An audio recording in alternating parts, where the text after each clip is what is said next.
So I am one of the people that enjoy filming videos and photos on their phone. Now, I don't film on my phone professionally, but sometimes it is nice to have a camera always in your pocket.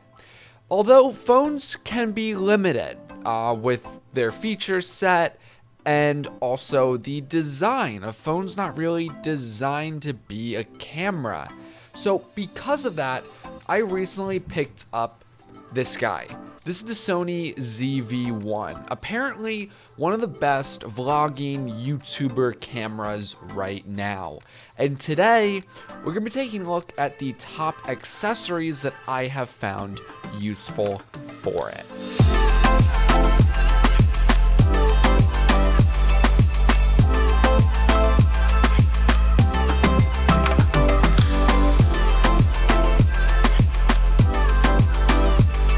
So let's be honest, there's a lot of videos talking about a lot of different accessories for the ZV-1.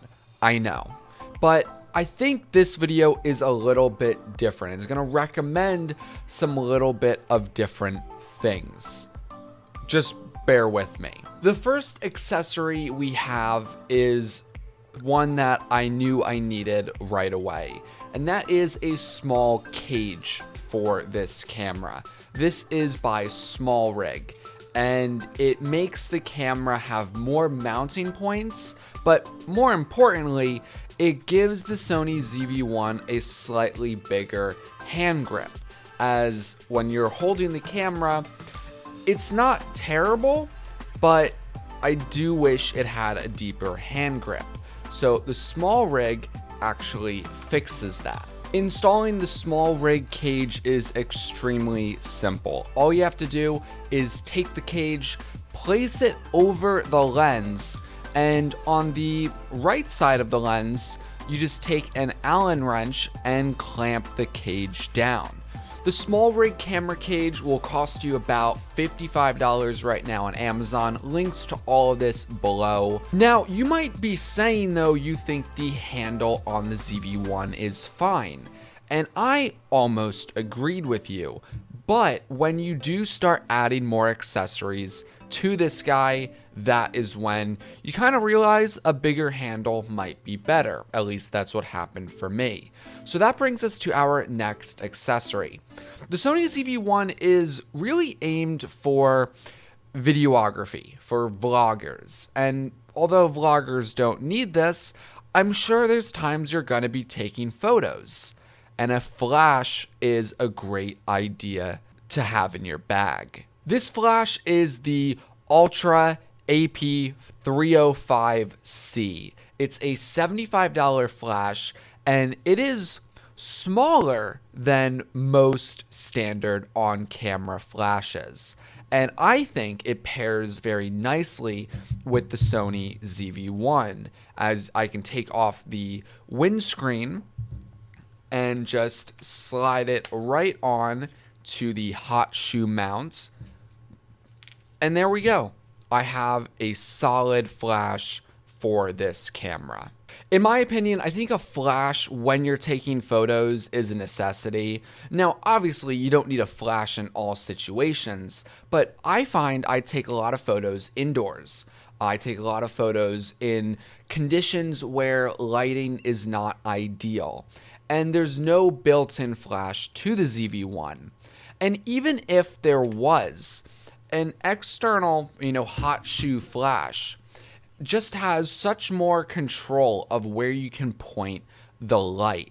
So I am extremely happy with this flash, and it's gonna be always in my camera bag. So on the topic of lighting, a flash is great for photography, but what about videography? What this camera is made for? Well, there's a lot of good available lights out there. One of my favorites that I saw was the LumaCube, but at $80 or $90 with not even all the accessories, that was a little too much money for me. So instead, I picked up this guy. This is by SmallRig.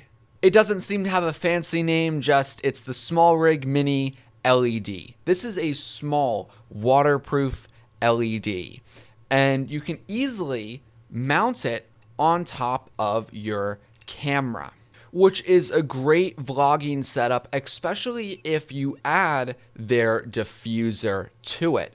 But you're also not even limited with that, because SmallRig has quite a lot of accessories that come with the SmallRig LED.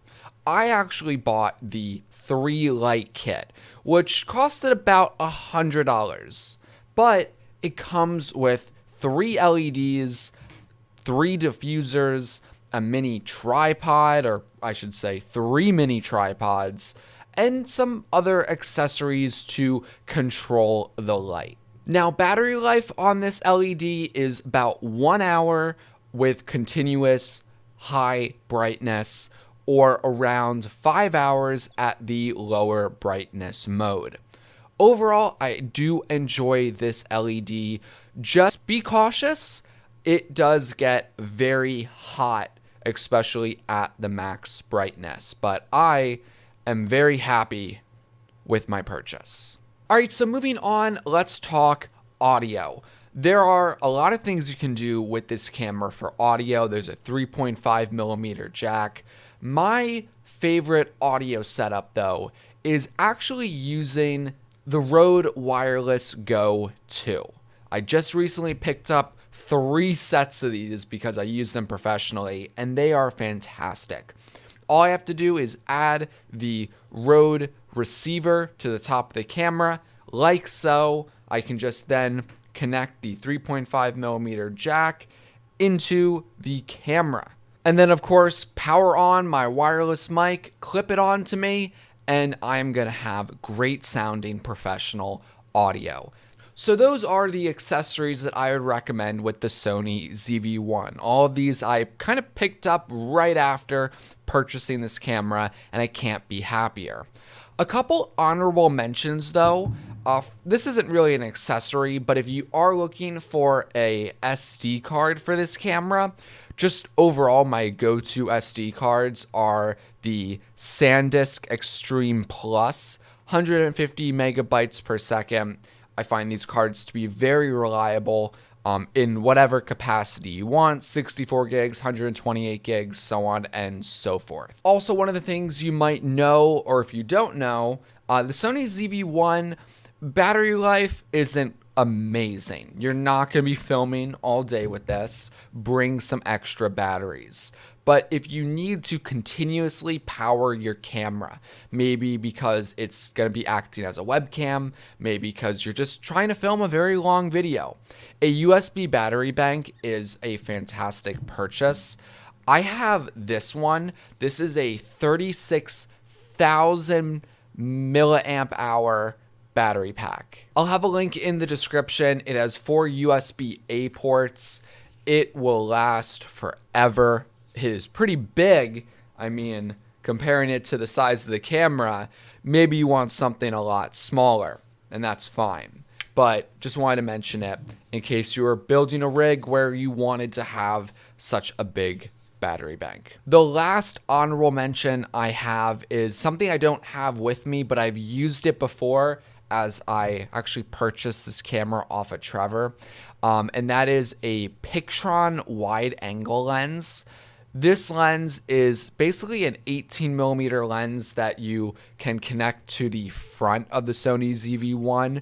It's not like super wide, like I wouldn't take real estate photography with it, but it'll make the camera better when you want to vlog with it.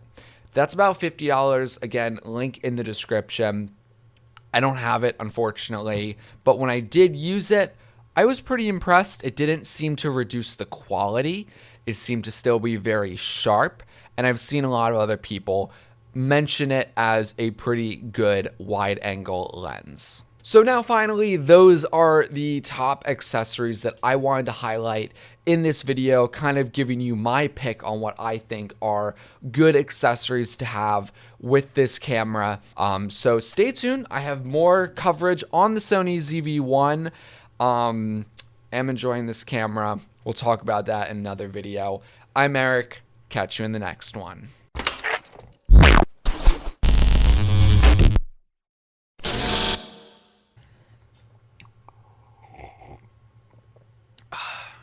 Not enough coffee. Need more coffee to make the video.